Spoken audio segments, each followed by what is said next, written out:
When the weight of the strong Black woman cape is too heavy. I'm speaking of the message as strong as Black women that we are strong, that we look out for everybody, that we can do the job, we can take care of family, we can do everything and look good and not complain. So I'm going to talk about this. We're going to have a conversation about this today because many of us as Black women were brought up with that message. We've seen our mothers, we've seen our aunts, we've seen our cousins, we've seen our friends. We've seen so many Black women carry the cape. But I think at this point, many of us are saying the cape is heavy. The cape is heavy. And we've seen many Black women and the toll that the cape has had on us. So I think many of us at this point are saying the cape is too heavy. We want to put the cape down and really talk about the impact that the cape is having for us as Black women. So if you are a Black woman and you're watching this right now and you can relate to what I'm talking about, you need to watch this conversation because we're talking about the societal expectations for us as Black women with the cape. And we're also going to talk about ways that we as Black women can hang up the cape so we don't feel weighted down by the cape. So if you don't know me already, I'm Dr. Kamani. I'm a licensed clinical psychologist. I've been licensed for over 20 years. I'm also a toxic job survivor, but more importantly, I'm a toxic job liberator for Black women. I'm also the co-founder with Marissa Price of the Job Liberation Virtual Summit for Black Women, which is available on replay. If you would like to get the replay, that is available in the description section of this video. The link is available in the description section of this video. I'm excited to have my friend here today, Dr. Pamela Buchanan, who is a medical doctor. So, Dr. Buchanan, can you please introduce yourself? Hello, thanks for calling me friend. I was like, oh, we're friends. So, my name is Dr. Pamela Buchanan. I've been a physician for the last 20 years. I've practiced in private practice and emergency medicine. I'm still doing emergency medicine a little bit. I am PRN to that now, and I speak at conferences and coach primarily Black female physicians and high achievers. My real focus is on keeping Black female doctors in practice. Or helping them reimagine another way to practice other than what they've thought. Good. Because we were talking before we got online, everybody. I was just telling my friend, Dr. Buchanan, that I have heard about a number of Black women, medical doctors, who are leaving the medical field. And I was like, what? Like, you've gone through this much training and you're leaving. And Dr. Buchanan was just talking about with the stresses of the medical field that a number of Black women are leaving. And can you just give the stats about the percentage of Black women in the medical field, the percentage of Black women leaving the medical field, and the pay disproportionality that you mentioned as well? Well, I can't give the specific numbers. I write about it a lot, but I know that Black women are the fastest growing demographic of doctors leaving practice. So in terms of burnout, it's Black women and have highest rates of depression and some suicidality. And I thought, I never knew that. Why didn't anybody tell me that when I was coming through? I probably would have been more proactive in protecting my mental health. In addition, though, I can say that probably one of the contributing factors is just a big pay disparity. So when Black women graduate medical school, it is well documented that they tend to practice and serve Black communities. And then one thing that's happening is there's a big pay disparity. So the average Black female doctor makes about $100,000 less than her white counterpart. And that's multifactorial. It can be from the fact that we were never taught to negotiate. We like, I can't say that my first couple jobs, I didn't negotiate. I didn't know that you're supposed to, that's the pay. Okay, thank you. I was so happy to be there because it was so hard to A, get in medical school because you're against the odds there. And then B, get a residency. And then you get a job and, I come from nothing. And to finally get a job and making six figures, I'm like, thank you. Thank you very much. Until you learn better. I'm so grateful to one of my good friends, Sarah, who taught me negotiate. Yeah. So the weight, right? The weight of the cape for Black women medical doctors. So let's talk about Black women in general, okay? So what are some of the societal expectations for Black women in relation to the cape? Let's talk about that first. In relation to the cape for Black women, I don't know where it comes from, but it seems like people expect that we can do all the things. if you've ever been in any job, because I've had so many patients who come in and they're so sick and broken down, usually from the chronicity of stress and weathering, because they're at their job.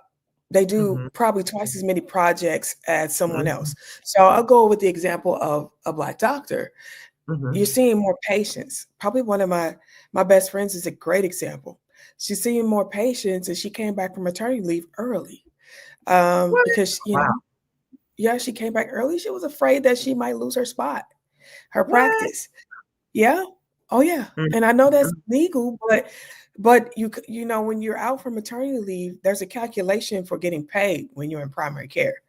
And so she, even though she was on maternity leave, her averages for the amount of patients she was seeing was higher than some friends that we went to residency with. Mhm. And they cut her. They asked her to take a cut in pay while they sustained their pay. And that became a very sore subject for her. And to this Mm. day, and that was, probably I could just calculate how old the kids are. That was 13 years ago.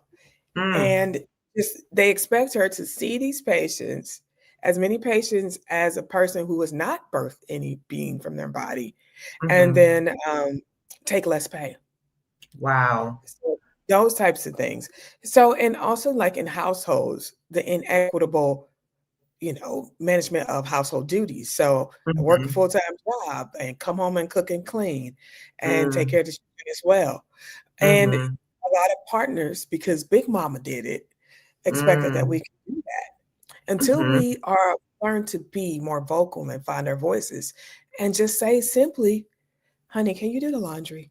Mhm. Honey, could Mhm. you help me? Honey, could you pick up something I can't cook tonight? I have a lot Mhm. of meetings. It's not hard. Mhm. Right, right, right. So we're It not seems like gonna do it's like the residual impact of slavery, right? Like, I slavery, feel we like were, that. yeah, yeah, Mhm. I feel like yeah, that. yeah. I feel like that, and then even if you sit, because I am a student of the world, and if you just Mhm. sit up and watch television, you'll see these tropes perpetuated. You'll see Mm. that, okay, that's just naturalized and normalized, that, okay, this Mhm. person overworks and it's glorified Right. to your detriment. Right, absolutely. Even if you look commercials, like women are happy cleaning the house. Why are you happy cleaning the house? You know what I'm saying? But like that social messaging, and just think about as we were brought up in terms of things that we were taught. So we're programmed at a very young age to kind of take on these roles, and even in the community, right? So being expected to do certain things and to do it without complaining and to do it happily, right? So, how does this kind of like this cultural expectation that we become the strong Black woman, how does this translate into us maybe staying in toxic work environments longer than is maybe healthy for us? How might that show up? I'll use myself as an example. Hmm. Um, what we do is we feel like we're expected, and we almost feel like if we don't, we may lose a step. And somewhere that subliminal message was planted. But for me, I worked for a particular system, and this was during the COVID time where I worked and worked and worked, and Hmm. I never got sick. Many of my colleagues got sick, and Mm. I mean, I would work a 24-hour shift, go home, maybe sleep 6 hours, and go back for 24 more hours, because you're Mm. supposed to have a whole washout day after a 24-hour shift, Mm. and not supposed to be called. It's supposed to be unsafe, but COVID was unprecedented, and people were getting Hmm. sick. I remember COVID was raging, and then maybe 2 years into the pandemic, things started to open up. Remember that period where you could go some places and they were at half capacity, you could wear masks? Well, we were able to steal some time away and go to Vegas, and I was in Vegas, and it was like 3 in the morning in Vegas because I live in Missouri. The phone was just going off, and I thought maybe something was wrong. Somebody was sick, somebody was hurt. It's my job. And they're like, such and such is sick. They can't come into work. Can you come in? I say, I'm on vacation. And they What? say, we'll fly you back. What? And I said, What's calling yeah, I'm back on from vacation. vacation? I said, I'm on vacation. And they said, well, we can give you a bonus. And the bonus was astronomical. But I was like, no, I'm on vacation. Mm. I've made, I've made that mistake before. I've made the mistake. And the reason I went to the ER and left private practice was the time that we went on a cruise.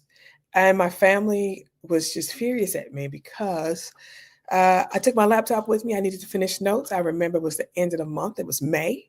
And I had to get these notes done for the quarter, for the month, so that I can get, meet the deadline and get money. And I got my laptop by the poolside. I got my laptop uh, Wow.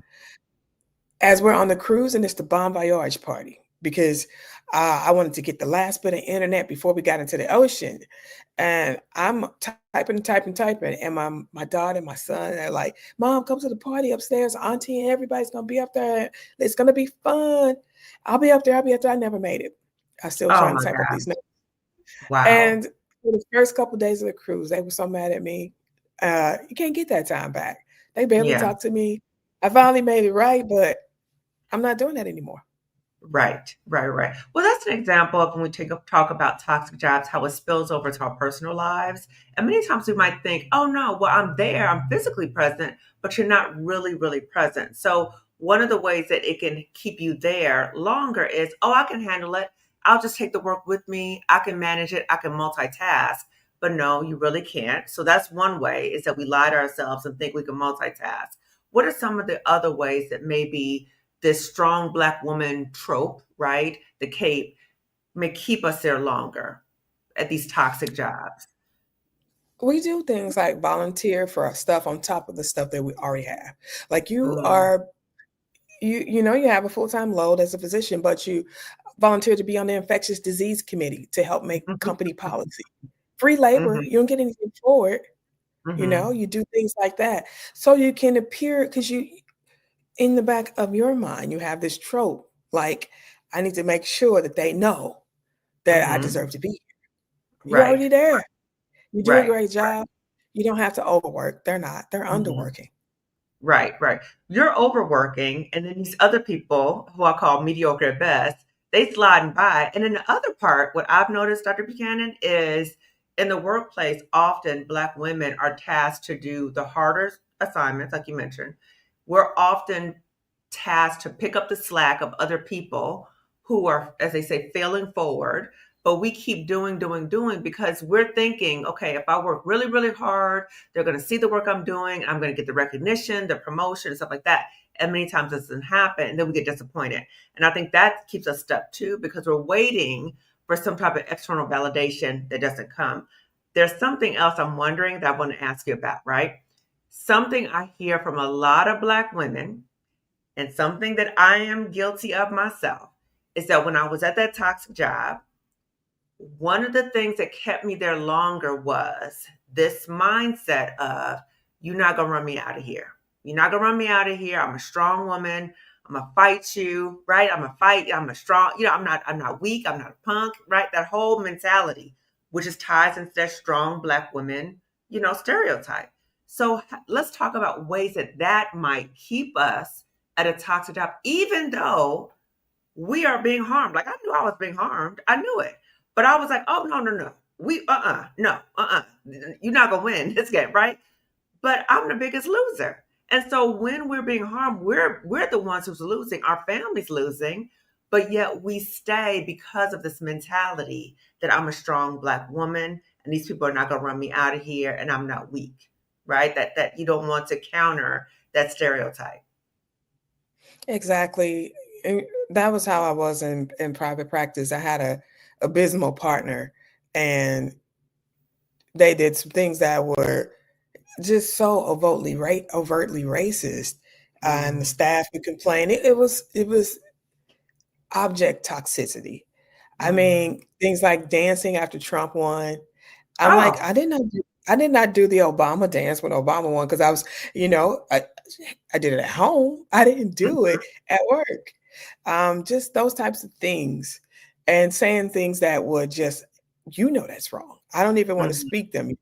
So, mhm, and the mindset was, you're not gonna run me out of here. This is my job mhm, too. But mhm, the truth mhm, of the matter is, you got to protect your peace. That Right. is rooted in clinical knowledge because racism and sexism will eat at you insidiously, means slowly but surely. You think that it's not bothering you, but it's bothering you. And Mm-hmm. you carry it with you because the body keeps score. And in your Absolutely. body, you feel chronic stress. When you feel Mm-hmm. chronic stress, I mean, you feel it in your body, especially like do a gut check. I used to sit in the parking lot and feel as if I could throw up.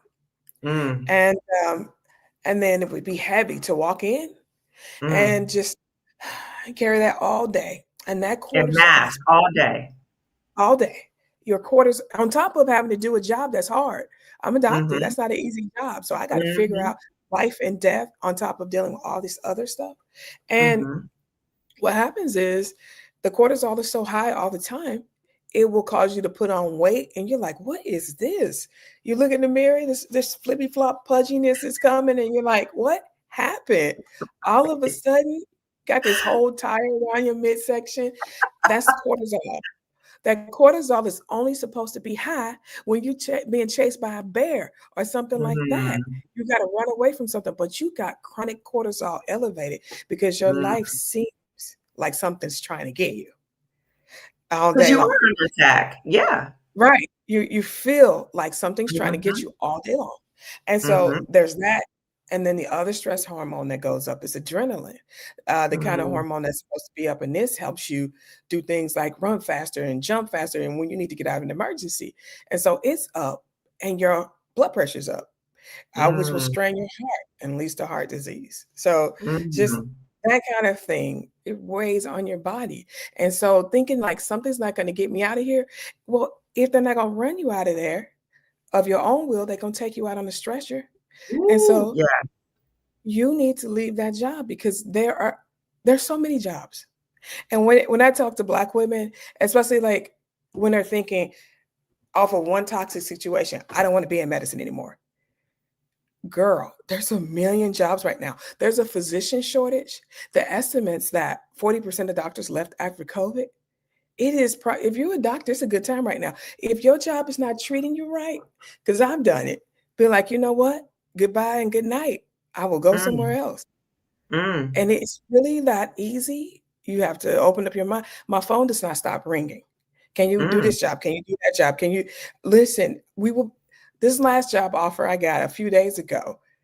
I was like, wow, they paying that now? Ooh, no, sir, I don't want to do that anymore. And the town you're in, I can tell you that that is not where I want to be, but I can take that information and I will record it of what he's saying he will pay me. Go back to your job and say, look, they paying this over there. You know, I can go if I want to. Wow. What you told me? It's renegotiation Wow. season. Okay. Okay. So knowing that again, options, right? And I think that's important because and we're not discounting that we know that 300,000 Black women over the past few months have lost their jobs. We're not discounting that. And, right, we know that reality. And we also know that there are other options too for Black women, right? So there's both and, okay? So I want Black women to hear that there's both and. We know the reality of this, and we also know that there's options for us. So we hear these things and then we become terrified, right? We hear these things, we're like, oh my God, I gotta stay put. I got to stay at this terrible, toxic job because, oh my God, Black women are losing jobs everywhere and I can't do anything. That's that fear response, okay? What we're saying is be aware of what's happening, but also start exploring options as well, okay? Don't just up and leave your job unless you're in immediate danger physically, psychologically. But what we're saying is start exploring options and start accessing resources so that you can transition out if you're in a toxic job, because what we're saying is a toxic job will harm you physically, psychologically, spiritually, and even financially. So we're going to talk about that a little bit more. So Dr. Buchanan, I recently read an article saying that, and I don't know if this is true, they said that the life expectancy for Black women is actually decreasing. And Mhm. they were talking about, I know I saw research before about from the American Heart Association that Black women are dying at earlier ages because of issues of racism and sexism and toxic conditions and things like that. So we were developing cardiovascular diseases earlier. But I was like, wait a minute, we're overall dying earlier? Like what is happening in weathering? So can you talk a little bit about that data and also about weathering for people who are not familiar with what weathering is? Yeah, that's well documented. So the Black women die on average 3 years sooner than their white counterparts. And a lot of it has to do with weathering. A good person to reference is Dr. Gabar Mate. He's done a lot of research about the chronicity of stress. And so Black women sit at something called the juxtaposition of racism and sexism. And so not only do you have to deal with racism, you have to deal with sexism. And then Mm-hmm. if you have not developed tools to deal with that, again, you'll carry it in your body and you'll Mm-hmm. live in a state of chronic stress. And you're living in that chronic stress, then again, the things I answered the question before we even started talking about it. You end up with chronic conditions. So excess cortisol will cause overweight, and that will cause diabetes. Mm-hmm. Um, that excess adrenaline is going to affect your blood pressure. And your blood pressure is being chronically elevated is going to strain your heart. And that can lead to, hypertension, puts you at risk for stroke. Mm-hmm. Hypertension puts you at risk for a heart attack. Mm-hmm. Hypertension puts you at risk for congestive heart failure. So your heart pumps ineffectively. And Mm. so those are reasons that Black women on average die sooner than white women. Also, you have autoimmune diseases. So we have epigenetics and we have genetic predisposition to Mm-hmm. have an autoimmune disease. But you don't Mm. necessarily have to have that autoimmune disease. That autoimmune disease just sits dormant in your body and is turned on by stress. And Wow. so if you have excessive stress, down the genes that cause rheumatoid arthritis, um, things like Crohn's, things like lupus, will Mm. express themselves. And now you'll Mm. have those disease processes. So, yet another way that will take you out. Wow. So this is very serious. So when I just think about weathering and I think about stress, I just think about our bodies are being bathed within cortisol, right? So our organs are being bathed within cortisol, and it just causes our organs to age at such a fast rate. So we talked about the physical, possible physical impact of being in a toxic job. Let's talk about the psychological impact. So what might be some of the psychological ways that Black women are impacted by being in a toxic job? You can talk about your Oh, own personal experiences too, if you would like. I mean, most definitely. Of course, you're the therapist. Excessive depression, anxiety, and PTSD. Mhm. So, to name a few, for me personally, I I've been going along. Been through a lot, and I didn't know depression until I started working this job. And it really Wow. didn't become a big issue until deep into the pandemic when I just didn't want to be here anymore. Mm. I I didn't understand it and I thought about it and I was like, I didn't allow myself to rest, to grieve Mm. people I didn't know, to grieve a situation, to grieve what the country was going through. And Mhm. it's just, there were other people who took their time to do that. I can tell you that some of my white counterparts were better at saying, listen, no, I can't come in. I don't care what's happening with the world. No. And Mm. I learned a lesson. I learned a lesson. They can put that guilt trip on you.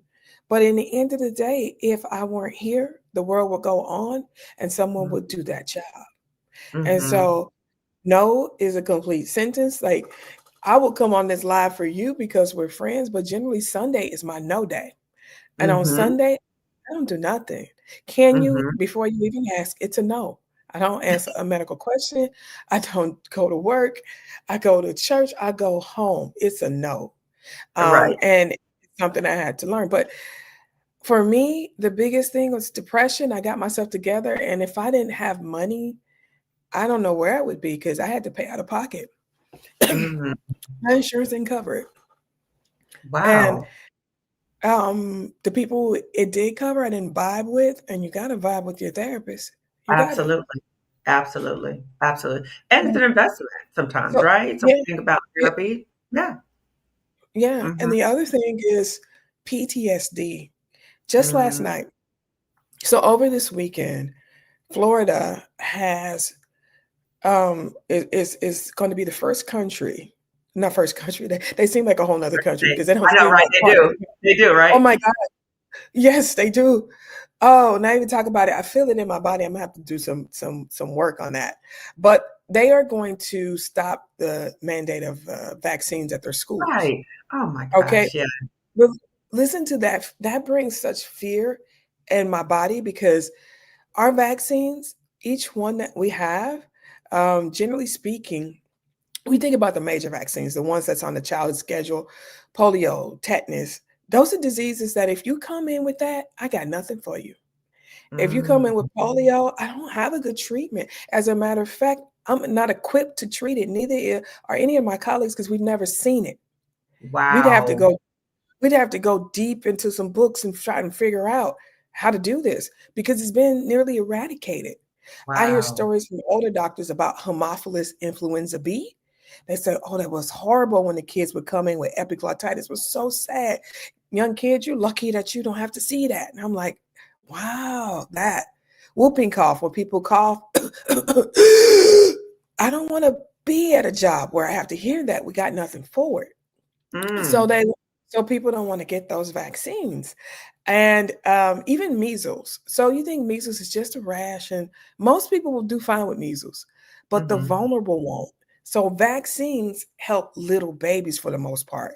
We're talking mhm, under 6 months mhm, because they can't be vaccinated. So either they have a little bit of immunity from their mother who was mhm, vaccinated, and mhm, maybe they're getting it in her milk or got it from being born from her, or and then mhm, and they're being protected because everybody around them is not going to bring that disease because they're mhm, not yet vaccinated. Because that's the reason that childhood mortality has gotten. We used to worry so much about the first year, and that's mm, the reason that we've increased childhood. The we've actually decreased mortality. Now, I say that to say that I had this dream last night. It was a nightmare actually about how COVID was. When COVID was going in its throes, every room was full, the mm, hallways were full, the mm, waiting room was full.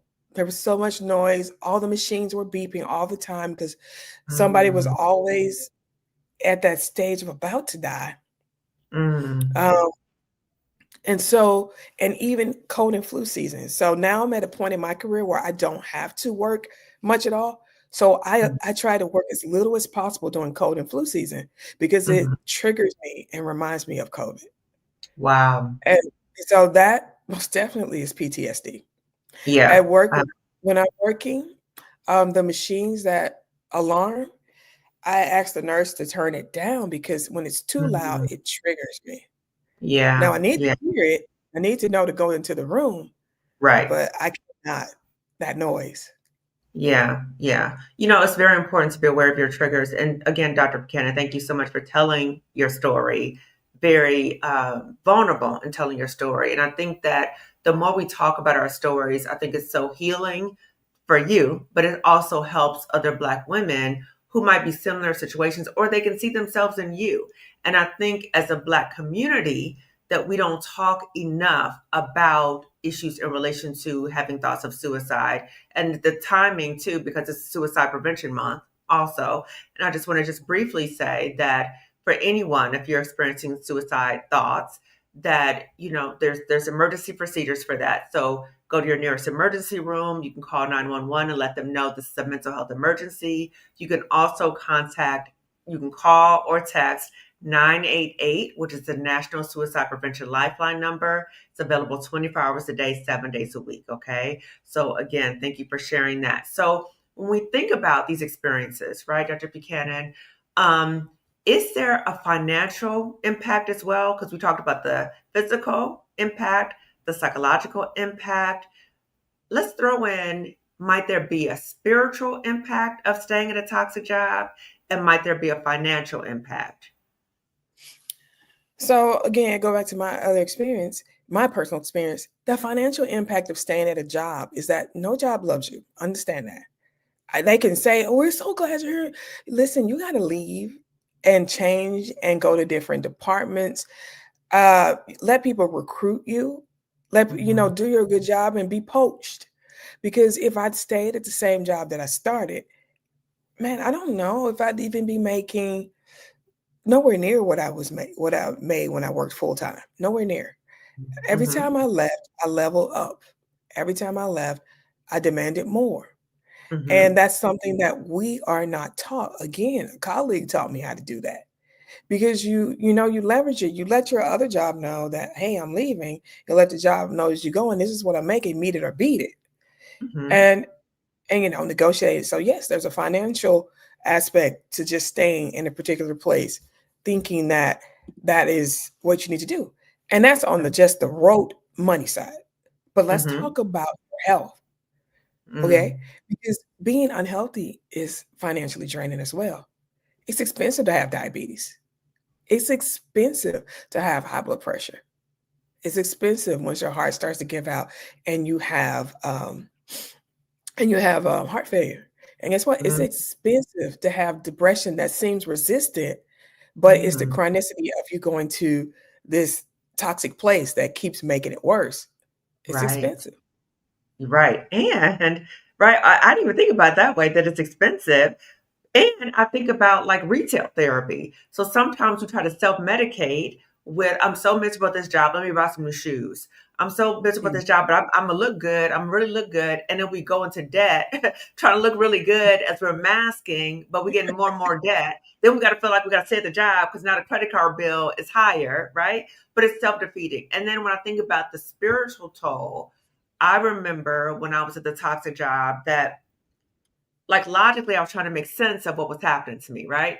So I was questioning God, like, God, why would you put me here? Like, why would you let this happen to me if I'm such a good person, if I'm such a good employee, if I'm getting all these accolades other places at the job? Why would these people be doing this to me, God? Why are you doing this to me, God? Right? So I'm questioning spiritually, right? So I'm just wondering, for you, did you have any spiritual questioning or anything like that as well? It's only human to do that, especially when, I grew up in the church, my faith is strong. You see something like the pandemic, and it's like, why would you allow such suffering, God? Mm, But I've learned a long time ago that God is sovereign and he could mm, do whatever he wants to do whenever he wants to do. And mhm. so questioning him can be futile, but it's human. It's human. And Yeah. when I speak about when you're talking about the fact that you're like, why would you let me stay in this toxic place? I know you've probably heard that story. And Mhm, I'll mistell it, but I'll tell it in general of a mhm. man who was in trouble in the ocean and he was praying to God to save him.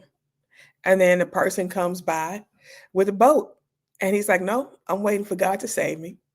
And then another person comes by with a bigger boat. He's like, no, no, no, I'm waiting. God's going to save me. And a ship comes by and they want to save him. He says, no, I'm waiting on God. And then when he gets to heaven because he died, he says, God, why didn't you save me? He says, I sent you 3 boats. Oh my gosh. Okay. So listen, we're asking God the wrong question because he gave you 2 legs. He gave you a mind to figure it out. And like, Mm, even, I would like to speak on the fact that because the 300,000 are so near and dear to my heart, the ones who have lost their jobs, because mhm, even in that situation, you're not down. Now, I am not discounting the situation, mhm, but if you're alive and you're here in America in a place where there's still that possibility, even though there's all this political stuff, I mhm, think a problem that we have is we get so wrapped up in what's wrong that we can't see what's right. And what's mhm, right is you're still in an American country. I've lived in a third world country for a while on medical missions. mm, In those countries, what you're born as is what you will be. In mm, America, at least you can create something. In mm, America, at least you could get another skill set and go apply to something else. In mhm, America, I guarantee you, if you send there's people like, I can't find a job, but did you really try? Because I guarantee if you really do the numbers and make it like a math problem, because that's how I approach, say, getting conference gigs. I figured out that if I send out 100 emails a week, then I'll get maybe 2, 3 responses. And out of that, maybe, for the month, I'll get 1 to 2 gigs out of that. 1 to 2 gigs would be somewhere between five and $10,000. And so you're like, oh, but that's a lot of work. Okay, we live in the world of tech. You think I'm really sending emails? No, there is a bot doing that for me. You just have to Mm, figure it out. And these are the mhm, types of things you figure out when you're like, I do not want to go back to the ER with the machines beeping during cold and mm, flu season. mhm, mhm, Okay. mhm, I know like my LinkedIn started getting bigger when I posted something after a day that was a day. Because, it was very triggering for me. It was mhm, last January and it was reminiscent of COVID. But last January, mhm, flu was bad. And flu was mhm, bad because flu was finally starting to resurge because everybody's back out. And flu was like, mhm, you forgot about me. Y'all been wearing masks. Remember, remember a couple years ago, like remember people really stopped wearing masks about a year and a half ago. Like mm, people used to wear them heavy. So then we stopped wearing masks. Now people are getting flu, and your flu has changed now. It was more virulent. And so I was seeing more sick people and intubating people and putting a breathing mhm. tube in them, put Wow. them on ventilators, more than what was normal for just the flu. I'm like, you really look like you have COVID. No, it was just Mm, the flu. And mm, I worked on a particular day. It was every room full, all the machines beeping. And I knew that the person coming after me didn't have the same level of skills I had. And I thought mhm, he might panic. And I was doing some newer techniques on some of the patients to keep them breathing, some things I picked up. And he might not know how to do it. So I called him and I said, well, maybe I need to work a double. Maybe you can just work my shift tomorrow. He's like, no, I'll come in. And he comes in and he looked wide eyed like a deer in headlights. And I had to stay an hour over to help him figure out how to manage the things that I'd set up to keep the patients alive.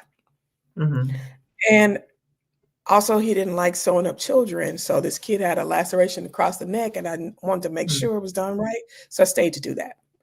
And so as I was driving home, I was seeing red. And I was like, so I'm the DEI hire. I'm the mm, DEI hire. Ain't mm, no way I'm not the DEI hire.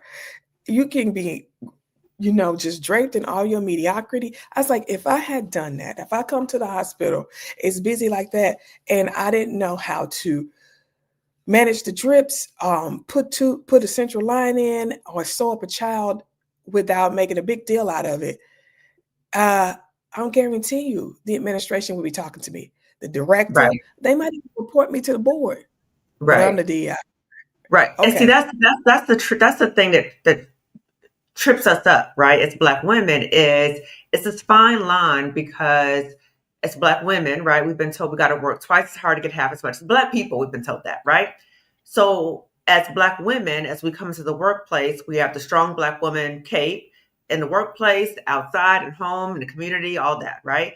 Because we know as we come to the workplace, people are looking at us and they're expecting us to overperform because we know that if we slack, not even slack, if we don't overperform, if we don't pick up the slack of other people, if we don't whatever, that we're not going to get the same considerations as other people, right? So that's what puts us in a tricky situation because on the one hand, we may feel like I'm overperforming, but then sometimes we feel like, well, if I don't, then I'm not going to get the same accommodations or considerations as other people, right? So that's the part that's tricky. So what would you say to Black women in that situation that we can see like, dang, Susie or Chad, they can get away with stuff.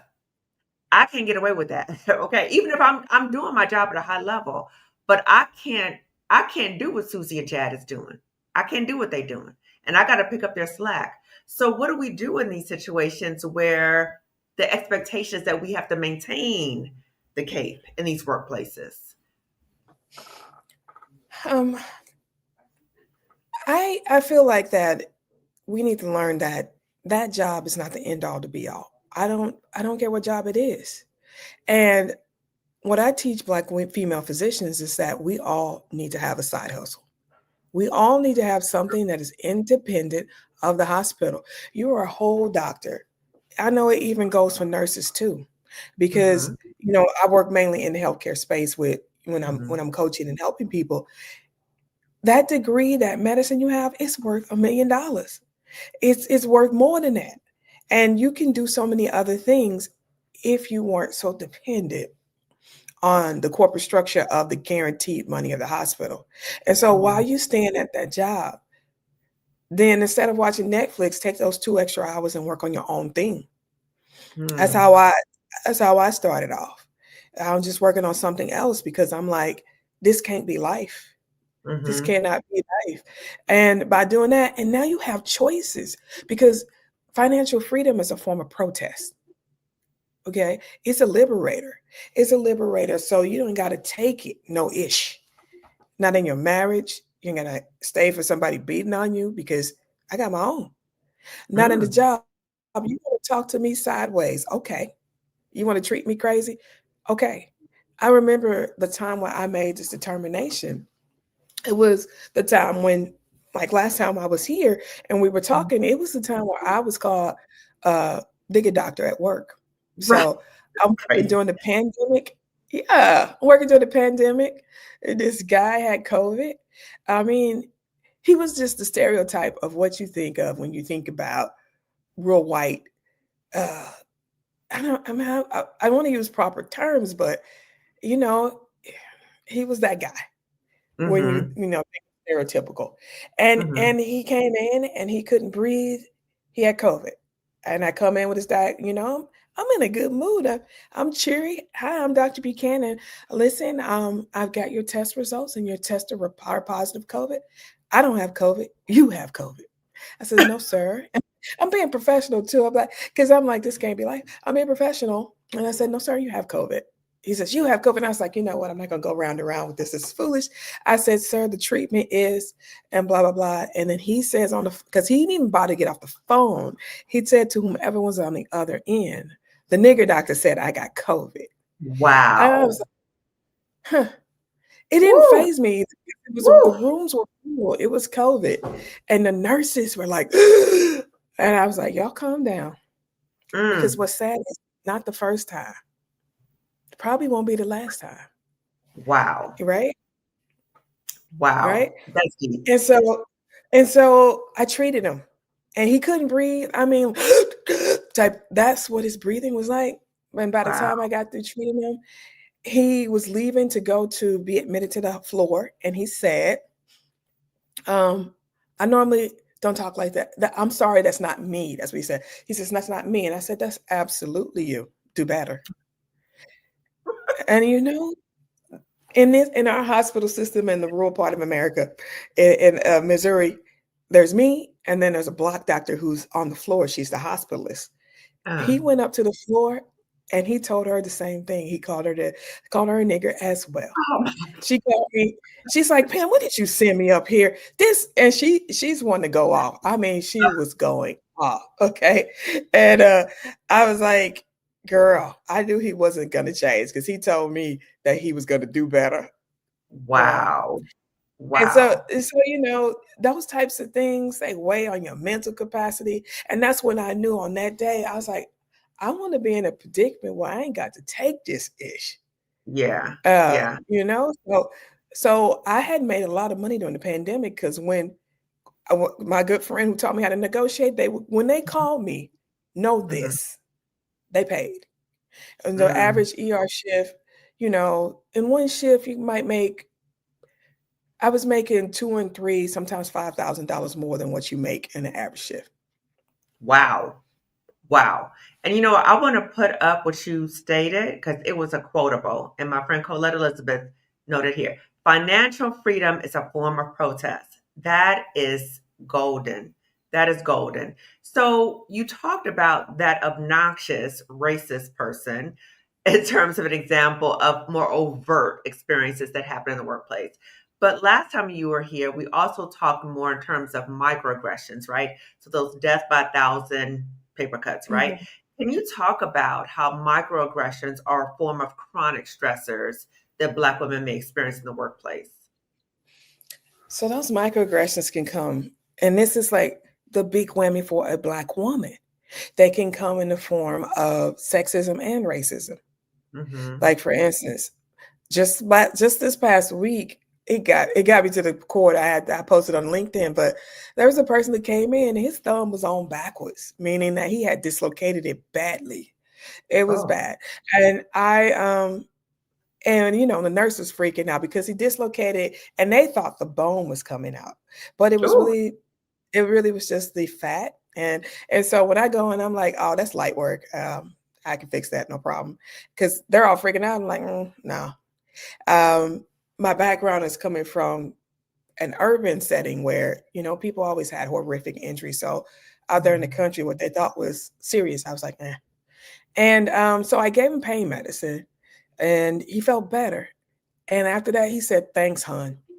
Oh, it got to me. I was like, ooh, He said, ooh, "Thanks, okay. hon." He said, thanks, hon. Okay. And so I was Wow. like, ooh, I got to do my job. I got to do my job. Okay, okay, okay. And so I kept it moving. And I quietly said, I just said, it's Dr. Buchanan. And then, we had to give him medication so he could get comfortable and so that I could do the work of putting the thumb back into place.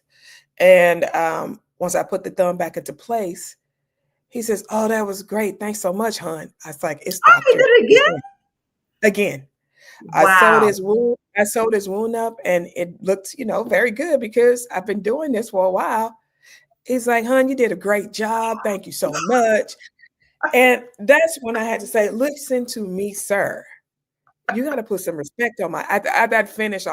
You got to put some respect on my name. My name is Dr. Buchanan." And I say, and next time you come across another doctor who's a woman, you do not call her hun. You don't do that. And he was like, "Oh, I didn't mean nothing by it." And he almost said, "Huh, hun." I was like, wow, what is wrong with you? But that right there is the sexism, um, Ah, we- and the microaggressions I get from, so you're the doctor. I know what you mean. Yes, I'm the doctor. I am the doctor. She is I. I mm, am her. mhm, I am mhm, her. And mhm, so mhm. and so you should be happy because here's the deal. Here is the deal. Um, Women have better outcomes. It's a JAMA study 2024. Their patients tend to live better, live longer because we listen better. Half of Oh. being a doctor is about listening. And so I purposefully choose female doctors.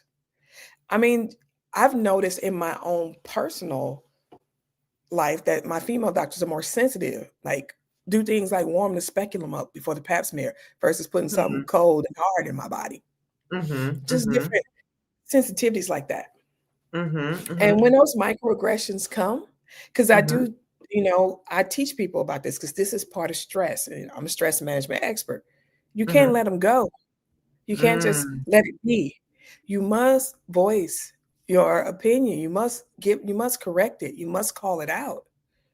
First mm, of all, you check yourself and say, "Hey, is this happening?" It's happening. And once you get that it's happening, say something. You don't have to mm, pop off like the stereotype that you see on TV. I mhm. know you did it, you know? But Uh-huh. you can say, like I said to him, "Sir, it's Dr. Buchanan, and you need to be Mm. respectful." So, Wow. and Okay. and that way, now it's out of my body. Now I'm not carrying that. All right? You get it out your body. Mhm. So what happens, or what have you observed happen with Black women who do not get that out of their body, right? So they're experiencing all these microaggressions, let's say daily, and it's just lodged within their body. What do you see is the impact of that for the Black women you work We with, maybe? we've already talked about it. You're taking years off your life because Mm, it's in your body. You're keeping cortisol levels up. You feel unsafe, okay? mm, Because you did not correct the situation. mm, And maybe you didn't even know to how to or were fearful to, mhm, okay? And right now we're in such a crazy time where mm. people feel emboldened to be overtly racist. People True. do things. I feel like you got to be kidding me, the things Mhm, that people are doing right now.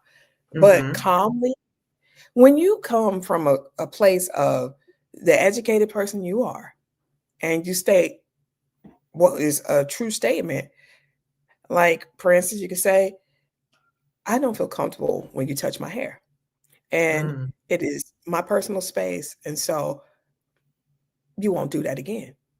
Now, have mhm, you haven't violated any of the rules, no workplace rules, but you can the alternative is being mad. I know she didn't touch my hair. You go into the bathroom, you be just mad. And I know she did. You need to tell her, listen, listen, it's not proper for you to touch my hair. mhm. Something like that, you know? Mhm. Um, Well, I love you talk about the steps. So first, check in with yourself, right? So maybe mhm, go to the bathroom and process that, kind of get it out your system, right? Kind of the initial response, and then go back and do the follow up, right? So we talked right. earlier, Dr. Buchanan, about that mentality that we have to kind of challenge as Black women in terms of strong Black women cape. Like we got to put it away and know that that strong Black woman cape can keep us at a toxic job longer because we're thinking, oh, I got to stay at this job. I'm going to fight these people, da, da, da, right? So one of it is the awareness of, oh, this is my social programming about why I think I got to stay at this toxic job, right? Are there other ways you think that for us as Black women that we can start putting up the cape if we start saying those things ourselves, right? If we start saying things like, you're not going to run me out of here. I'm going to prove to them that I'm worthy. I'm going to make them respect me. If we start getting in that mindset or we're saying these things ourselves, what are some additional things that maybe we can do for us so that we don't stay in work environments that are harming us? I'm glad you asked that because I don't know why many of us tend to find or seek validation and worth in others, i.e., our employer. Some Good usually point. some white male. Why is there validation there? Because Mm, I believe in living in abundance and not a scarcity. Because I mm, subscribe to my God will provide all my needs. That's what I believe. Whether it's at this job or some other situation, he'll provide for me.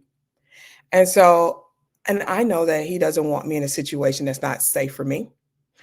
I mhm, don't care if they are cutting all the jobs, if Medicaid is getting cut, if the 300,000 is happening. And I'm not mhm, insensitive to anybody's plight because everybody doesn't have the same faith, mhm, right? Everybody doesn't have that same mindset. It's a work in progress because if you mhm, had asked me 10 years ago, I was so closed off and in scarcity because I was going through a divorce and I was like, where's the money mhm, going to come from? And I got to take care of these mhm, kids. I get mhm, it. mhm, 100% get it. But now that mhm, I'm older and wiser, I've learned a lot, right? mhm, And I wish I'd learned it sooner. But staying at a job that doesn't value you and you're seeking that validation is because you haven't decided who you are on your own. And you have good. not determined what your own purpose is because your purpose is the best of what you have to serve others. And when you know what your purpose is, you can do that anywhere. Okay. Mm, And when you know mm. what your purpose is, it just opens up that abundance mindset. It opens up the possibility. And you know, if this thing is not happening, what else is possible? And so if That's I'm not happy at this job where they're calling me racial slurs, what else is possible? Because I thought I would live and die in the ER. That was the actually the dream. I mm, dreamed of being a doctor since I was 12, and I thought I'd just do that thing, save money in a 401k and different investments, and that's how I would live life until I died. Until I wow. knew that my purpose in life is not tied. I'm great at being a doctor, but I am more excellent at being a communicator and speaking at conferences and being an advocate for mental health. And I never thought that was possible until somebody else saw that in me. One of my good friends, and we'll be friends to the day we die because she poured so much into me as she saw me working somewhere. And she was like, you carrying that place, girl. She's Ooh. like, I'm watching and you're carrying it. And I was like, what? I'm just doing my job. She says, no, they're leaning too much and you're carrying it. And she's like, Mhm. oh, this TEDx is coming up. You need to go apply and speak at it. And I know somebody there. And she hooked me up. And I did a Wow. TED. And when I did that TED talk afterwards, they asked me, people were long line of people to speak to me. Do you coach? Do you teach? Do you do workshops? And generally speaking, when I do conferences, 2 or 3 things comes out of it. So every time I speak, something it births babies. And this is my month because I speak on suicide prevention a lot. And so this is my like make money, money, make money, money month, right? This month sets up the year. And like this week, I'm doing 3 workshops, and next week, conferences, the Missouri, my biggest one, the Missouri Mental Health Conference, and then 2 the following week, and 2 the following week, and Wow. 2, and then come October, I'm gonna chill out. I'm just gonna sit up and take Good. a trip out to the countryside and watch the fall leaves. Me and my guy, Good. we already got it planned out, right? That Good. never would have been possible if she hadn't poured into me, and I really connected to my purpose. Wow. And Wow. purpose is woo-woo. Purpose is measurable. There's an Mhm. assessment you can take, and when you really know your purpose and you work towards that, that could be the thing that you're doing as your side hustle, and then your side hustle makes more than the regular job. That's what happened for me because Mhm. speaking was just a side hustle, Right. and now That's the it's way to the main. transition and put it out. Mhm. Right? What I really, really, really want Black women to hear is there's a path to pivot out, right? So you could be at a job right now, the path to pivot out, the path to your side hustle, the path to having multiple streams of income is start thinking about what sets you on fire, like what like lights you up, and think about and listen to what people around you are saying to you, because people around you, Dr. Buchanan, people around me said, hey, I see something in you, girl. Like you need to be doing something else, right? We have to be open and listen to that, right? I was, girl, what? No, I'm staying here. No, right? Let's not do that, okay? Because that will keep you stuck, okay? We need to be open to hearing what other people are saying because it opens up so many doors, right? That's one thing. The other thing that I heard you say that was very powerful too was you had an initial dream of what your career was going to look like. And I think a lot of us do, right? We go to school, we get the degree, we get the experience, we get right? And we think, oh, I'm going to do this and I'm going to do this and I'm going to have this job until I retire. So we have it all laid out. And then we get into these jobs. It's like, whoa, this is not what I thought it was going to be. And some of us can feel so disillusioned. I think that can contribute to feelings of depression and hopelessness and all that kind of stuff, right? My hope is that hearing this conversation, that Black women are able to say, wait a minute, she just talked about that was her dream job, but she was able to recognize, you know what, it served a season, but I was able to pivot out and I was able to transition to something bigger and better, right? Just like for me, bigger and better. So for us to recognize you can grieve a job that maybe you wanted and you can pivot to something else, right? So it doesn't have to be like you have to stay at that one thing and just be miserable. No, you have options. You have options. So let's talk a little bit about what are some of the signs that we want to share with Black women about it's time to go, girl. Like it's time to start pivoting out. Like it's time to start thinking about your exit plan. What are some of the signs for Black women to be aware of that it's possibly time to go leave that toxic job? So your body gives you signs of burnout long before you really utter the words, "I'm burnt out." Something as Mm-hmm. simple as you hitting the snooze button 4 or 5 times, Woo. okay? You just said something as simple as you live right around the corner from where you work, but each time you later and later. That was that was like my own personal story. My job is 5 it was the job I had before was 5 minutes from my house. How I'm late? How in the hell am I late? 'Cause I don't wanna be there. I would be on time. Sometimes I'd be 10, 20 minutes early. I'd be in the parking lot thinking about, okay, now, okay, we need to go in here. We need to do this, and a whole pep talk. So those things, like in your body, it feels heavy.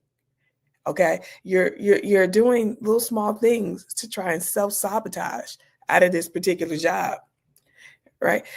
And then your body, different signs like you get panic attacks. Mm, Like, your heart is beating fast at the thought of it. Like, it's Sunday, mm, and you gotta go to work on Monday, and you feel Sunday sick. scaries. You feel sick. I see Mhm. these people all the time in the ER. Like if I were to work a Sunday shift, I don't generally do that anymore, but I Mhm. don't like working Sundays because you see a lot of people coming in for a work note. Monday Oh, morning, Sunday, a work in note. the They come, ER. they come to the ER for a work note because they don't want to go to that job. Wow. Wow. Things like that. That's extreme. That's extreme. And you know what's interesting too is you said something that I hear from so many Black women, and I experienced this too when I was at the toxic job. The pep talk to even get out the car when you're at the toxic job. Like the pep talk's like, okay, you can do it. You can do it. It's not that bad. It's not that bad. Right. So when you start getting a pep talk to get out the car to get to your job, that's usually a big red flag. And something I wanted to go back to Dr. Buchanan, was something that you mentioned during a previous live that I wanted to also mention when you talk about grieving the dream. You mentioned during the previous live about, your dream was to be an emergency room doctor. And you said something during that other live that I was like, what? Like, I had no idea. You talked about the suicide rates for emergency room doctors. And I was like, what? That was like unbelievable. Can you share that and how sobering that was and how that really kind of drove home for you? Like, yeah, I don't think this is something I want to continue to pursue. Well, it is so sad to me that in our current hospital system, there has not been much effort to take care of healthcare workers, Mhm. to take care of doctors. And Mhm. I didn't know how bad it was until I went through my own stuff. Mhm. And the hospital was absolutely not there for me.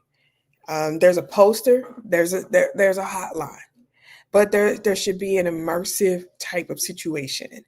Mhm. So and also just finding help, they should have resources on people that we could call readily who are Yeah. well trained to help us. But it's not Mhm. set up. I tell you who does have that, the fire department, the police department, the paramedics. How do I know? Because we would we had one particular call that was really gruesome, right? The patient was nearly decapitated. And so I saw him in my dream for at least a year Oh my God. because when I took care of him, his head rolled. And Oh. you could and it's like, it's like TV, but it was real Mm. life. Mm. And so the policeman, I hadn't seen him, not the policeman, but the paramedic, those are the guys who bring you the people in the ER. He was off. I hadn't seen him. What happened to him? Oh, he had to stay off until he's cleared mentally to come back. He had to get mandated therapy. Mm. Wow. There's no mandated therapy for doctors. There's no mandated therapy for nurses. We see people, you know, all kinds of things. Like I saw someone who was a lineman at the electric company and was burned like a charcoal briquette. Oh I my don't God. barbecue because of that. I don't barbecue. I use a Mm. pellet grill. I cannot use charcoal. I think about him. Mm. And charcoal smells just like him. Mm. When you've gone through that burn. Did I get therapy? Was I offered it? Did anybody say, "Are you okay?" No. Mm. Wow. And so, as far as the statistics go, the average ER doctor, some statistics say the average ER doctor dies at the age 57. That's And insane. it's insane. There's variable statistics, but I know in my group, um, one of the doctors at a nearby hospital died in the call room, and one of our other doctors died this year. We don't know why he died. Just nothing was wrong with him. He just died. Whew. Probably a cardiac thing, but he wasn't old. Wow. Um, and then during the pandemic, one of my colleagues committed suicide. Not committed, died by suicide. Sorry about that. Mm. He died by suicide. And then another. So Mm. the statistics are that one doctor per day dies by suicide. That's why I became a mental health advocate. I speak on Mm. that, speak on suicide prevention, especially in physicians. And what I think every hospital needs is a system like the paramedics have. There should be Mhm. like a person you have to go talk to, like and I understand that. Okay, we can't all be out because it's healthcare, it's life and death, Mhm. but at Mhm. least offer us therapy while Yeah, we're going through what we're going through. At so least true. make sure that we're getting medicated, So something true. like that. So true. The mind body connection. I mean, that makes sense. That would make sense for that to happen. But basically what you're saying is, and I want Black women to hear that, you were able to see, wait a minute, this is not healthy for me. I'm seeing what's happening to other people who are in this profession, who are doing the same type of work, and it's not the life that I want for myself. And so I want for us to be more aware of what's happening to other people around us. Like, look at other people in your workplace. Are they happy? Are they healthy? Is this where you want to stay? Is this the life that you want to live? And if not, start thinking about what your options are. So that leads me to my next question. So when we think about options, we think about exit planning, exit strategies. Can we talk about what are some strategies? So we already talked about like side hustles. That might be one exit strategy. What are some other exit strategies that you might want to share with Black women who are watching right now? I advise people to be smart because a lot of times people are like, "Oh, I'm just going to quit and I'm going to do something else," and Mm, that's a way, but that's a be way. realistic. That's a way. Be realistic Correct. about what your responsibilities are because, Hmm. I'm the primary provider for my children, and there's 3 of them, and they have to eat, eh, all the things. So, just up and going like, I've had friends who told me when I tell them the story about the guy who said the racist slurs, "Girl, I woulda cussed him out, and I woulda just ran on out of there," and I was like, "Okay, you don't live my life because for me, if I run out of the ER, that's actually illegal. It's called abandonment Mm, of patients. And so now I'm a mm. lifetime movie, right? Because I'm in jail doing 5 to 10 for something silly. All right? Right. This is That's the ignorance. right. The other Yeah. thing is if I cuss them out, I'm all, the pay for an ER doctor is 3 to $400,000. So just really just cuss them out. That's what we're doing. No, we Mm, got mortgage payments. hmm. Okay. And so you have to be smart. Yeah. And I did a graduated plan.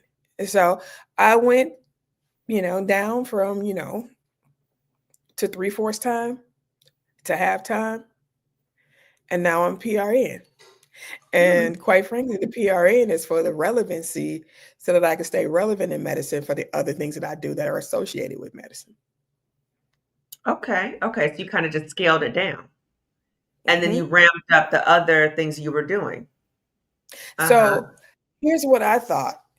Instead of overworking and volunteering for all these things that the hospital will ask me for, instead of taking an extra shift, Mhm. instead of being a little, you know what, little B word, right? Uh-huh. Okay, I'll take that time and energy and think about what's possible. So sit with Mm. yourself after you discover what your purpose is. You can Mhm. go online and take the purpose factor discovery. I don't make nothing from them, but that's a good way to figure out your purpose is. Sit with that. Mhm. And once you know what do I have that I can do, start brainstorming. Get you a journal. I walked around the hospital with a journal every time I had an idea. And I was like, what else is possible? What else could I be doing? And then Mm. think about your inventory. Take an Mhm. inventory. Black women are so hard on themselves, not really Mhm. realizing the greatness they have within. There are Mhm. so many things you do, so Mhm. many things you do that you probably can monetize if you really took the time to do it. There's a Mm. and your for me, the hospital leached off of the things that I did expertly, and started making them policy. I didn't get nothing for it Wow. until I Wow. started to do better. And now, like in the current situation I'm in, the place where I am now is not toxic. They generally treat staff well. And that's why I choose to travel out an hour and a half versus there's hospitals that are 10 minutes away from me, but they don't know how to treat you. This Mm. particular hospital treats you like a human. Even the Mm. CEO knows the name, right? The Wow. patients, the patients around, or they have some issues and can be racist or sexist, but they're people. And I live in Missouri. I'm not going to get away from that. Period. And people think you can go to a place. There's no place in America you're going to get away from that. And, True. and True. it's all about education and just not sitting in that aggression or microaggression because I'm going to Mhm. correct you in an intelligent manner. Right. So Right. And I think something else, Dr. Buchanan, that's different from where you used to be at the job when you were just an emergency room doctor is now you have multiple streams of income, right? right, Yeah. that And part. so why is that important for Black? I talk about that all the time, but why is that so important for us as Black women to have multiple streams of income? So think about it. I hear people say this kind of thing. Even my friends who work for the Veterans Association, right? You work for the VA. Guess what they just did? They just cut VA doctors. Okay, you thought you were so secure. The federal government can cut you at any time. You're like, well, I don't want to leave my pension job. You're not secure. Nothing's secure. The only thing that can be secure is the thing that you make for yourself. And these days, if you're not making something for yourself, it's because you like excuses. And that's just me saying, like, if you were my friend in my friend circle, everybody's my friend, you gotta have a little bit of tough skin, because I'm gonna come with the tough love. Because you're not Mhm. gonna whine and cry to me every day. We out for a mimosa where you're gonna say this and that, and you're not doing something to change it. Because Mm. the truth of the matter is, you could self-publish a book. You could do that. You could do that in a weekend, and you can see if it sells. You can see if it makes some extra change. You could do that. Mhm. Um, you could take processes that you do to do your own job and make them into some kind of checklist, and like all these other people on Instagram, and put it on there and sell it for $27. Have it on repeat and seeing if you're getting some extra money from that. Mhm. If you write beautifully, and people love your stories, because that's kind of the place where I'm in. People like stories that I tell. And uh, and you're a good storyteller, and you could be a professional speaker. It takes effort, okay? Mhm. It takes I don't do a lot of, well, now that I'm established and I have more time to do Netflix and chilling. But when I was trying, like, in the grind, not grind, but building, really building, and I'm still building, but now I'm building softer. But Mhm. if you do those types of things, you take inventory. What is it that I do that people say that I do great, that I can monetize? And then you go, okay, so I think I want to do something. Go learn how to do it. Because uh, the financial feminist, she's having a workshop, and it's only $197. And she does it that way because she wants it to be accessible to people. I work with Black doctors, and I teach them, and I don't charge near where some of my counterparts, what I've paid, because I feel like sometimes it's criminal to teach you, but I got to charge something because you're getting part of me and my time. And, that's not what we're going to do to each other. And that's what we need to do. I think every single body should not be dependent on one source. Period. Because Agreed. not just your toxic job. I'm Mhm. I'm having a family situation where I'm realizing everybody needs multiple ways that money's coming into the house, because what if you got Mhm. sick? My brother just Mhm. had a severe car accident and he can't Mhm. work. Mm. Because, make sure your insurances are placed, that you have disability Mhm. insurance. Because you know what else is a disability? A mental Mhm. health breakdown. Like, if you have severe Mhm. depression, if you had your disability insurance in place, you could take time, get your mind together, and not Mm. worry. But Mhm. we don't Mhm. think about these things. And if it's anything I want Black women to know, is you are not safe in your job ever. And so you should have multiple ways that you can sustain your life. And Okay, there are good point. things you know how to do. There's so many things you know how to do that Mhm. you discount. Okay, okay. So you mentioned before about purpose is a prescription. Can you elaborate on that, Dr. Buchanan? Right. So purpose is the prescription of what I found to burn out. Because when you know what the best of what you have to serve to others is, then you have conviction for that thing. And when you have conviction, you're gonna make it happen. When Mm. you're really truly working in your purpose, you're gonna make it happen. You're gonna figure out, if I can't go over, I'm gonna go under, I'm gonna go through, I'm gonna go around. Because when I really figured out that, hey, I am good at talking and making a difference when I'm speaking to people, I'm gonna figure out how I can do this more and more. Mm. Yes, please. And you couldn't tell me nothing about it. I had such conviction about going to medical school. My counselor in college was like, "I don't think you'll be able to pass the exams." Okay, no, you didn't tell me I can't do what I Yeah. can do. What? Oh my Yeah, gosh. you told me that, and Wow. it was such a great time, because it fueled me. And then once I became a doctor, he actually was one of my patients, and I saw Oh, him Dr. at the Buchanan, hospital. stop it. Stop It doesn't it. get any better than that. And he was like, "Oh, I'm so glad you did it." And I was like, but you told me I could. But you told me I couldn't. What did he Oh, say? it was a pop your collar moment. uh, he was like, did I? I said you did. And I was like, when you get well, pour into your students. Don't tell people what they can and cannot do. Wow. Pour into Wow. them. Full circle moment. Oh my God. Okay. Okay. So, Dr. Buchanan, before we read the community chat, can you please share about ways that you support Black women, services that you offer? Yeah, so I have a book you can get on Amazon. It's called White Coat, Black Face, and that's the anatomy of my emotional flatline. I think that that's helpful in talking about microaggressions. Uh, my website is drbstrong.com. That's where you can check me out. You can join my newsletter because I love to serve. And in general, I work with Black clinicians, physicians and nurses. But I do it once a year. I do a stress management uh, talk and workshop for all women. And so that's called Strong Her on Purpose. And so if you're on my newsletter, I'll let you know when that's happening. Because I Okay. think we need to do better and learn how to control our stress.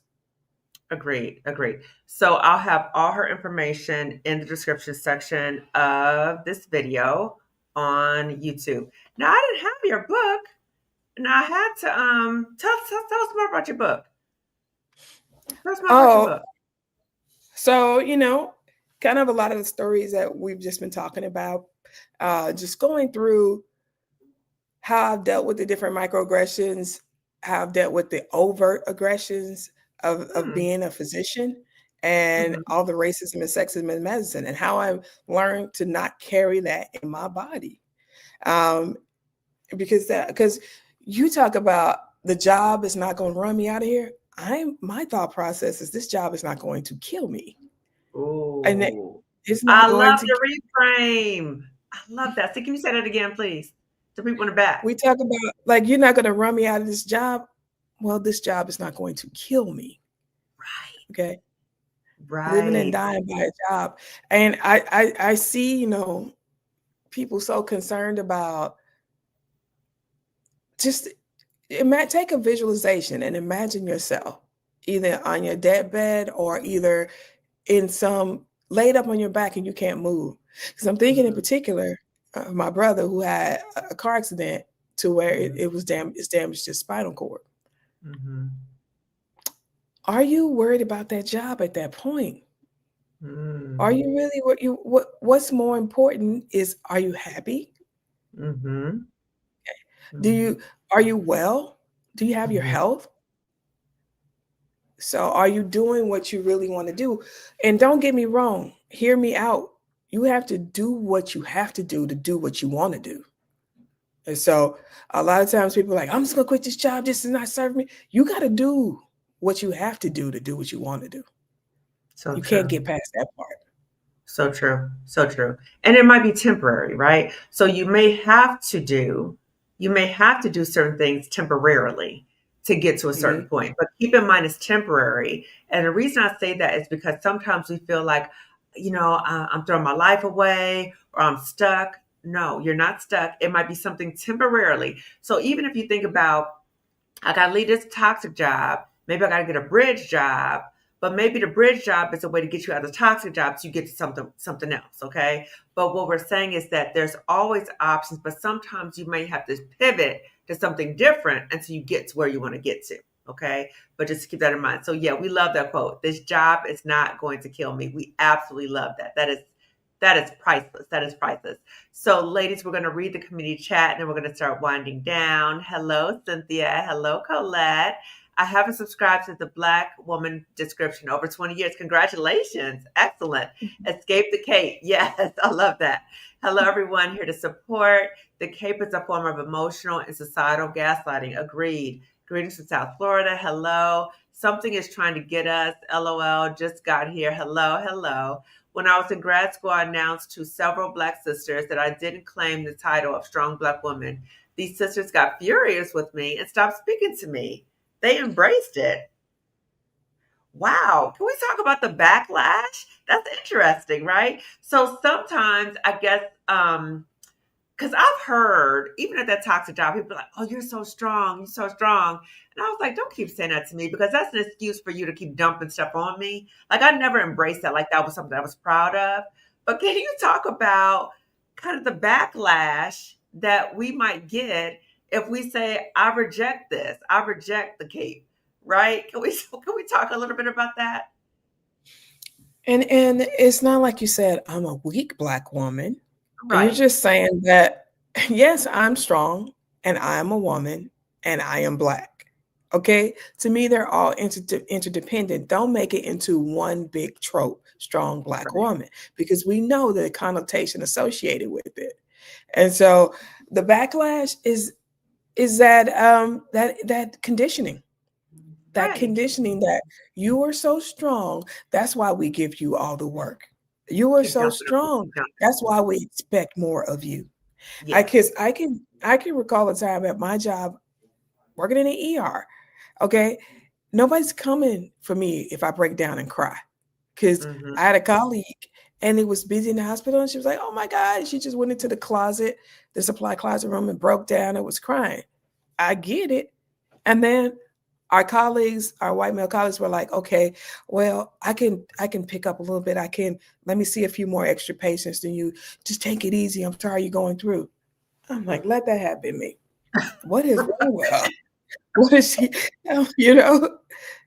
Okay, because I'm the strong Black woman. Right. All right. Right. They are the damsel in distress. Right. Well, And I again, it don't want speaks to to be, like the slavery thing too, right? The strong Black oh yeah. woman, right? And then the white tears, right? So they get sympathy and we get more work, right? Hmm. More work. Yeah, yeah. And you know, it's interesting too, Dr. Buchanan. I was just thinking about um sometimes for us, there's a degree of intolerance of diversity within our community. And it's almost like the sense that we all have to be monolithic, and we're not monolithic. You know what I'm saying? It's like, okay, so you want to be the strong black woman, but I don't want to. You know what I'm saying? Like, I call that defending your Black card. Like, as many times I've had to defend my Black card, like I ain't Black enough. Okay, all day and all night, I'm going to be right. Black. I'm going to stay Black. And whatever kind of Black you are is Black enough.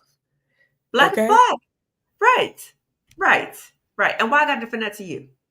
You know what I'm saying? Like you the authority. Right. Okay. Yes, exactly. Okay. I had an anxiety attack at work while I was being wheeled on a gurney by the EMS. I asked people not to touch me. When I returned to work after my medical leave, I was written up. Lord That's have terrible, mercy. Colette. That's disgusting. That's disgusting. I just had an ILR cardiac implant a few months ago. I know that my toxic federal government job is wearing me down. Oh, I'm sorry to hear that. Even though the EMS staff, this is Colette again, told people to get back and give me room to breathe, my manager told me I was being written up because telling someone not to touch me was rude and discourteous. Oh my gosh. Wow. Whoa, wow. Okay, that's ridiculous. Okay. Pamela, thank you for telling your story. You have to find a support team that matches with your personality and energy. Yes. The agency I work for, Florida and Texas, is a hot mess. Colette, I'm sorry you had to go through that from the EMS. No, it wasn't from the EMS staff. It was from the people at the job who were so insensitive and your manager. Ridiculous. It definitely helps other Black women when someone like Pamela shares their story. Yes, I agree. Right. Okay. So then Colette elaborate. The EMS staff were trying to protect me from the gathering crowd. A supervisor ignored their request to get back and tried to touch me anyway. I told her not to touch me and was written up when I returned to work. Keep in mind, I was a manager as well. I work for a state agency. Oh my God. Colette, I'm so glad you're away from that place. Thank you for clarifying the details. Yes. Wow. It is sad that people tried to protect you and you were punished for being protected. That's ridiculous. Teach Dr. Buchanan. Yes. Yes. But thank you for having my back, sis. Tell me about it. I am in $6,000 in medical debt from heart surgery. Oh, wow. Laughing about some things we talked about. Amen. Focus makes a big difference. Love this. Thank you. Straight fast. It's a distraction. Amen. Love the quote again. Financial freedom is a form of protest. Wow. Some things aren't worth the money. Micro and macroaggressions are the worst. They are often a daily encounter. Yes, yes, yes. Glad you said something in terms of the microaggressions. Ashe and amen. It's not easy trying to leave my federal government job because of my pension and retirement. I just hate to walk away from it, but my health is on the line. That is what keeps so many of us stuck, right? The retirement, pension, health insurance. I want to inject in there because that's a mindset, and what gets measured gets managed. And so Mm, this is a thought process, and this is the golden handcuffs they use to keep us in jobs and situations that don't serve us, but it true. serves them. And now, on the flip side, you do understand that federal jobs are under attack and that job is not guaranteed. And True. so, being proactive and asking, what happens if I leave? What pension level will I receive at this point? Getting it Mm, in writing, because mm, there's levels usually at government jobs. I know, somewhat about them because I considered one at one point. And that mm, if you leave at this point, you get this much. If you leave at that point, you get that much. And then ask mm, yourself, what else is possible? mm, And when it comes to medical debt, you can thank Biden that is not on your credit report anymore. That's one of the things that he did, which I think is great because I don't think that you should be punished for being sick and then getting put in a financial predicament where you can't pay all those bills. And so right. you call your creditor for it as it relates to medical debt and tell them you'll pay them $10 a week until it's paid off or whatever the case may be, because you can do what you can do. Because Mm, the weight of that is going to make your medical condition worse. mm. Wow. Good point. Good point. I believe that plenty of people operate out of trauma and the fact that we've been colonized. There are layers we are working through. Definitely not a clear cut issue. Agreed. Learned helplessness. Yes. This live is life changing. Oh, thank you. Thank you, Doctors Kimani and Buchanan. Thank you. That was so sweet. Oh my goodness. Thank you. I have to use it as fuel for my journey versus trying to fight to change something in the system. Okay. Yes. Okay. We have to recognize that we can do what we can to try to change the system, but recognize that sometimes this is not our fight. You know what I'm saying? Like, do what you can to affect change, right? Do what you can, but then self preservation always is the top priority. Okay. So sometimes we feel like we got to just stay, we got to fight, we got to stick it out, we got to make these changes, we can't leave, we can't, right?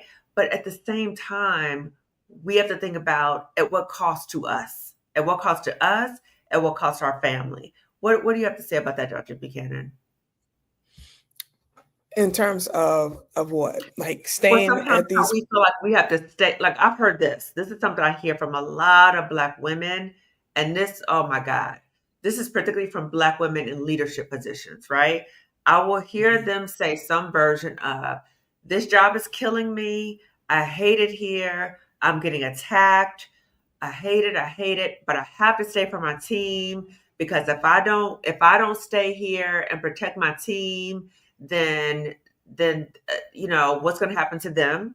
Or I have to stay here for the kids because if I don't stay here, the kids are not going to get what they deserve, but I'm dying here." Right, right. So they acknowledge that they're I get it. dying, I get it. right? Because But I then was like, I have to sacrifice myself to save other people or save the system.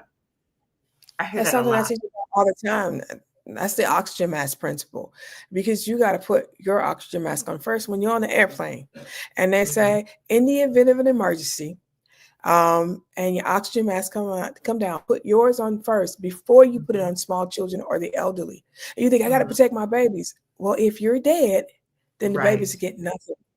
And True. so, what good are you to them dead? Right? Maybe there is another way you can help them, Right. in terms of you leave that job and you're maybe a philanthropist at this point, or you Mhm, leave that job and you work in consulting and affect policy at a higher level. Because I mhm, used to worry about leaving the patients. But I really think that what hospitals need, people think we need to take care of the patients. The hospitals are so stuck on making sure the patients are happy, but they need to make sure the doctors and the nurses are happy. And so that's what I work on now. If the doctors and the nurses are happy, then the patients will get better served from the top Mm-hmm. down.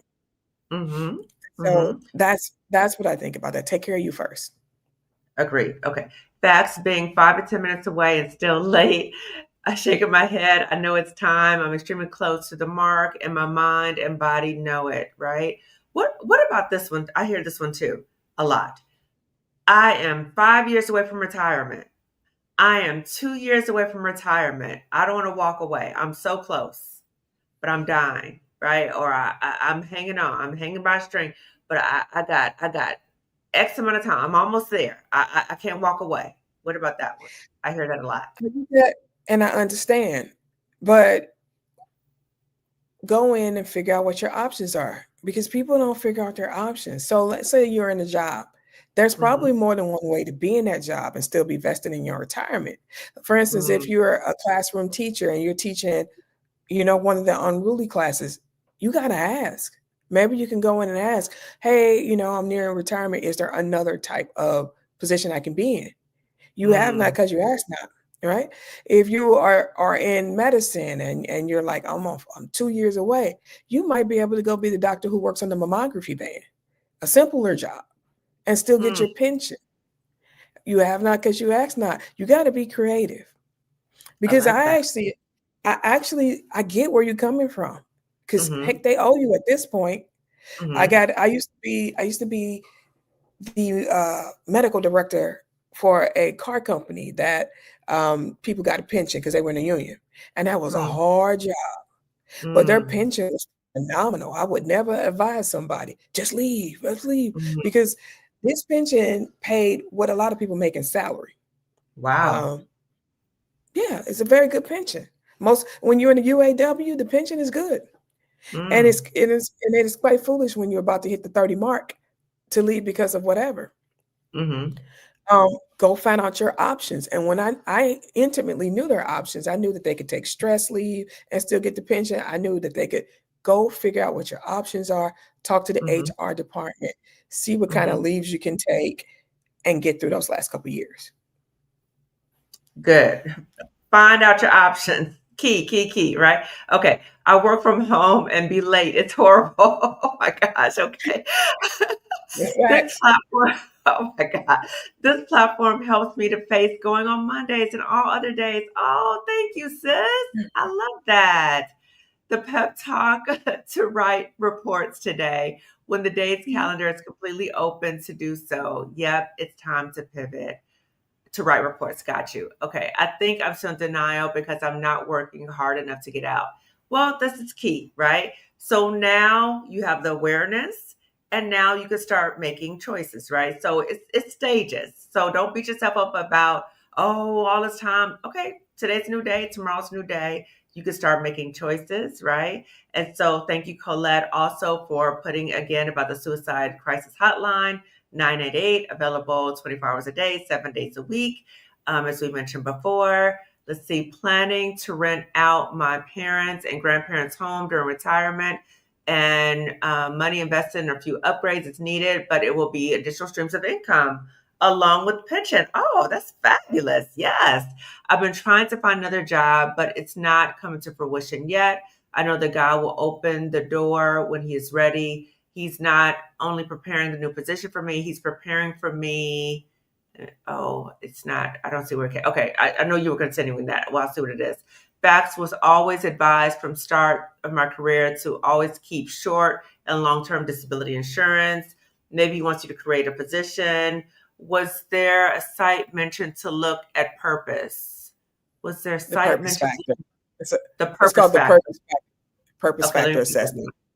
Okay, the purpose. Let me put that in the chat. Purpose factor assessment. Right. You can Google Email's that. free, right? Right. Okay, so I'll put that in the chat and I'll put that on the screen too. Okay, so I'll put that on the screen. Okay, so let me go back.